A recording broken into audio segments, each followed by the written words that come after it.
বাড়ির মালিক একটু ডাকেন, তার সাথে একটু ব্যবসায়ী গালাপ আলোচনা আছে। আমি মালিক, বলেন। আপনি জায়গাটা ছাইরা দেন, তাতে আপনার মঙ্গল হবে, আপনার রাষ্ট্রের মানুষগুলোর মঙ্গল হবে। একবারও আপনাকে এই কথা বলছি যে আমি এই জমি বিক্রি করব? সেই কথা আপনি বলেন নাই। আশেপাশের যারা আছে না, তাদের সবার জায়গা নেওয়া হয়ে গেছে, আপনার জায়গার জন্য বিল্ডিং এর কাজটা হচ্ছে না। আপনারা প্লিজ এখান থেকে চলে যান, আর নেক্সট টাইম কোনোদিন যেন না দেখি আপনাদেরকে এখানে। আমি প্লিজ আপনারা এখান থেকে চলে যান। আমরা থাকতে আসিনি, আমরা চলে যাবো। তবে যাওয়ার আগে আপনাকে একটা কথা বলে যাই, জায়গা জমি দখলের উপর 110টা উপায়ের বই পড়ছি। আপনি যদি ভালো ভালো জায়গাটা দিয়ে দেন তাহলে তো ভালো, আর যদি না দেন তাহলে ওই যে 110টা উপায় আছে না, এগুলো আপনাকে প্রয়োগ করতে হবে। সকাল থেকে এখানে কারেন্ট নাই, পুরো এলাকায় কারেন্ট আছে। আপনি একজন লোক পাঠাবেন কাইন্ডলি প্লিজ। জি, একদম উল্টাপাল্টা কথা বলবেন না। আপনি এসব গাড়ি ছাড়া করতেছেন, আমি খুব ভালো করেই জানি।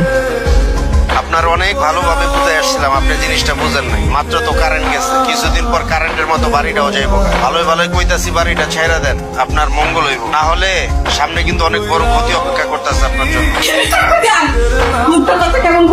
চাচা মাথা বট করছিল, কেমন যেন লাগছে, কেমন যায় চাচা। চাচা চাচা মুক্ত ভাই কথা বলেন না কেন?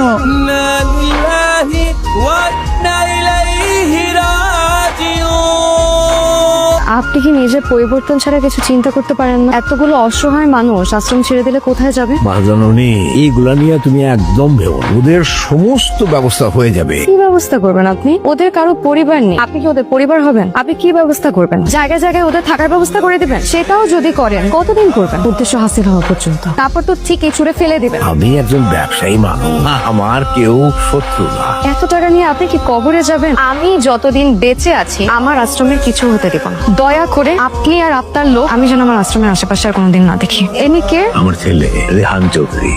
এক্সকিউজ মি স্যার, আমাদের এই টেবিলটা রিজার্ভেশন দেওয়া আছে স্যার, আপনি কাইন্ডলি একটু অন্য একটা টেবিলে বসতে পারেন। কেন, কি সমস্যা? এটা বলে কি সমস্যা? আমরা বেশক্ষণ থাকবো না, একটা ছোট মিটিং আছে, করে চলে। সরি স্যার, এটা ভিআইপি গেস্টের জন্য রিজার্ভেশন দেওয়া আছে স্যার, কাইন্ডলি আপনি একটু অন্য টেবিলে বসেন। ম্যানেজারকে ডাকেন। এইটা রমেশ সাহেবের হোটেল না? জি। লোনের চাপে দৌড়ের উপর, তাও এত ভাব। আপনার রেস্টুরেন্টে আমি কিনতে চাই। আমি সেলিম রেজা চৌধুরীর ছেলে, টেক রেখে দিয়ে যাচ্ছি, রিসিভ করে নিয়ে। আপনি কে? আপনি কি করছিস মা? স্যারের নাম রেহান চৌধুরী, সেলিম রেজা চৌধুরীর একমাত্র ছেলে, যে আমাদের এই আশ্রমের জায়গাটাকে কমার্শিয়াল প্রপার্টি বানাতে চায়। আর সেটা হাসিল করার জন্যই স্যার এখানে এসেছেন। প্লিজ আর একটা মিথ্যা মাস চাই আপনার কাছে। আপনি হলেন একটা খুনি, আপনারা সবাই মিলে আপনার মুক্তা চাচাকে মেরে ফেলেছেন।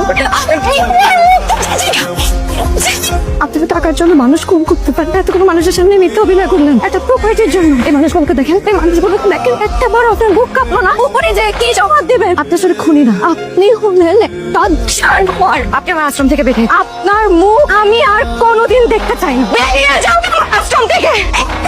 আপনার মুখ দেখার থেকে আমি মরে যেতে স্বাচ্ছন্দ্য বোধ করবো। আপনি আমার আশ্রম থেকে বেরিয়ে যান।